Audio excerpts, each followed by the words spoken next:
Welcome to the Security Brief for Week 50. Before we dive in, make sure to subscribe and share this news. To our first story, Electrica, a key player in Romania's electricity distribution and supply network, serves over 3.8 million users across Transylvania and Muntenia, ensuring power delivery and maintenance to millions.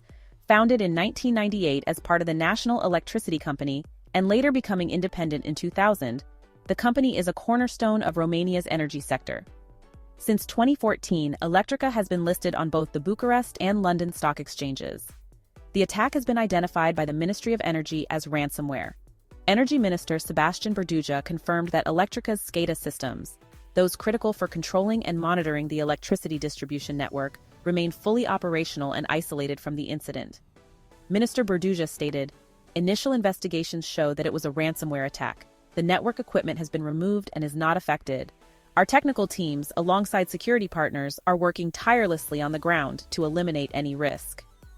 This cyber attack occurs at a time of heightened security concerns in Romania. It follows a series of over 85,000 cyber attacks on the country's election infrastructure just weeks ago during the presidential elections.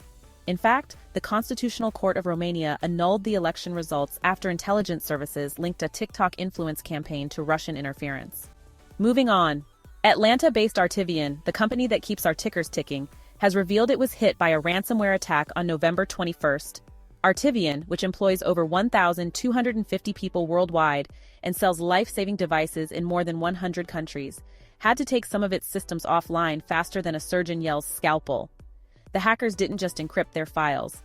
They apparently took a few souvenirs on their way out. In a Monday filing with the SEC, Artivian said it brought in the big guns: cybersecurity pros, forensic analysts, and even lawyers. Their job? To contain the damage, clean up the mess, and figure out how much this digital heart attack is going to cost. Now, as for who's behind this, no ransomware group has claimed responsibility yet. But let's be real, these hackers don't usually stay quiet for long.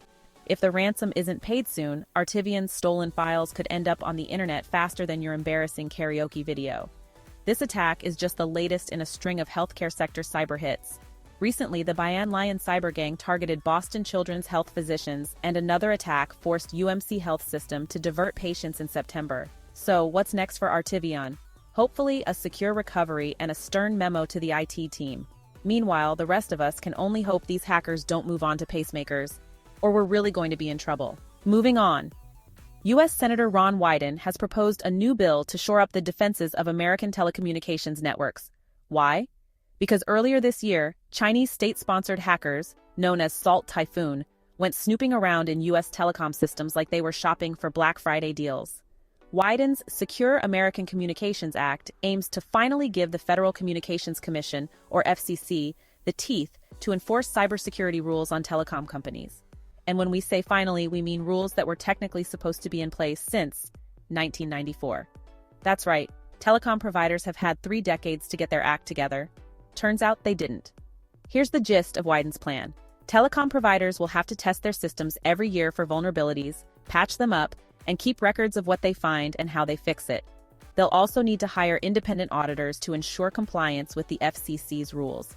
And if they're caught slacking, well, there will be a paper trail to prove it. Now let's talk about the Salt Typhoon breaches that started all this.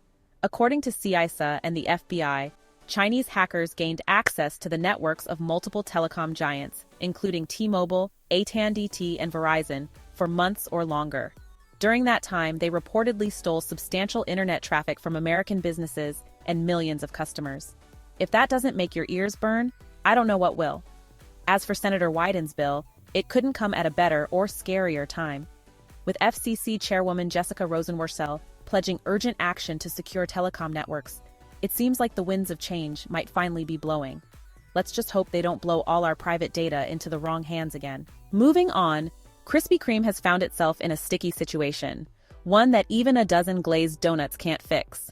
Krispy Kreme, with over 1,500 shops and a whopping 15,800 access points worldwide, detected the unauthorized activity on November 29th. In an SEC filing submitted today, the company shared that while its stores remain open for in-person orders and deliveries to retail partners like McDonald's are unaffected, online ordering in parts of the United States has hit a snag. Yes, folks, if you were hoping to order a box of donuts online, you might need to take a step back into the 20th century and visit a store in person. Krispy Kreme isn't saying much about the nature of the attack yet. Was it ransomware? A data breach? A donut enthusiast with too much time on their hands?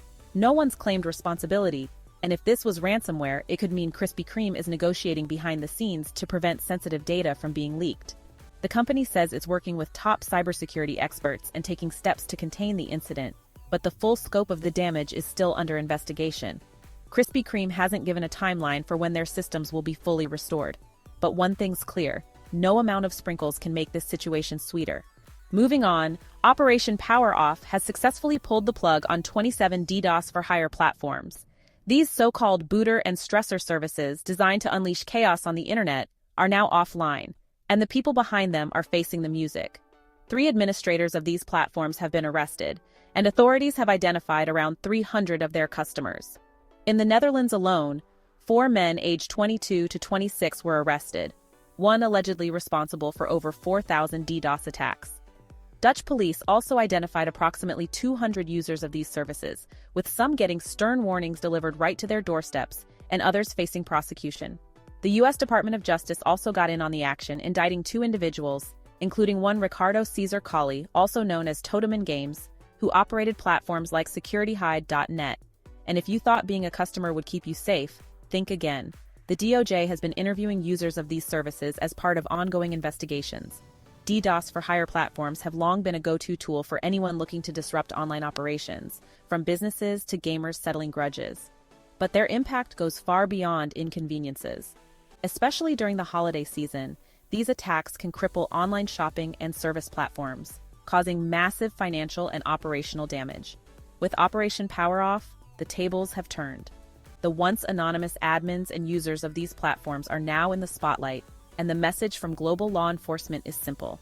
If you thought DDoS-for-hire was a game, think again. Moving on to the next story, a sophisticated cyber espionage campaign by Russian hackers targeting Ukraine has come to light.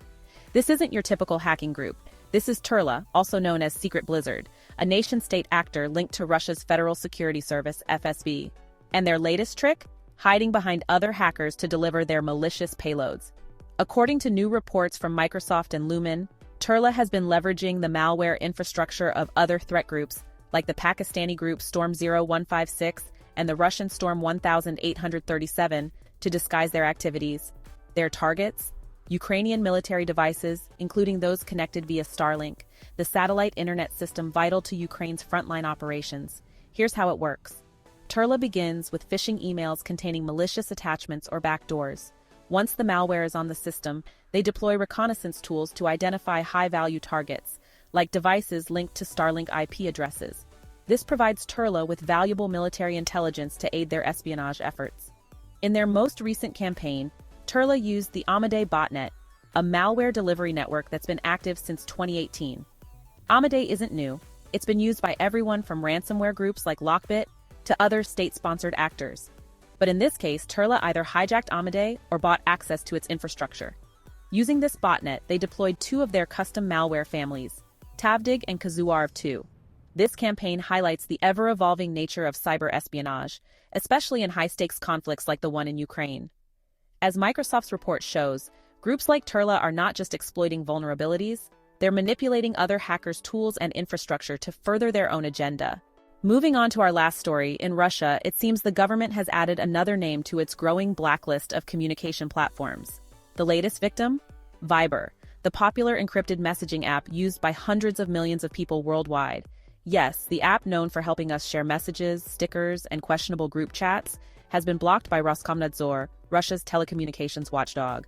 For those unfamiliar with Viber, the app is available on both desktop and mobile platforms. It has over 1 billion downloads on the Google Play Store and a stellar rating of over 744,000 reviews on Apple's App Store. In short, it's no small player in the world of messaging apps. The crackdown extends beyond messaging apps.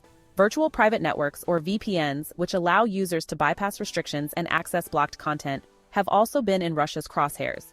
VPN bans started in 2020 and have only escalated since. Most recently, in August 2024, Apple removed 25 popular VPN apps from the Russian App Store at Roskomnadzor's request.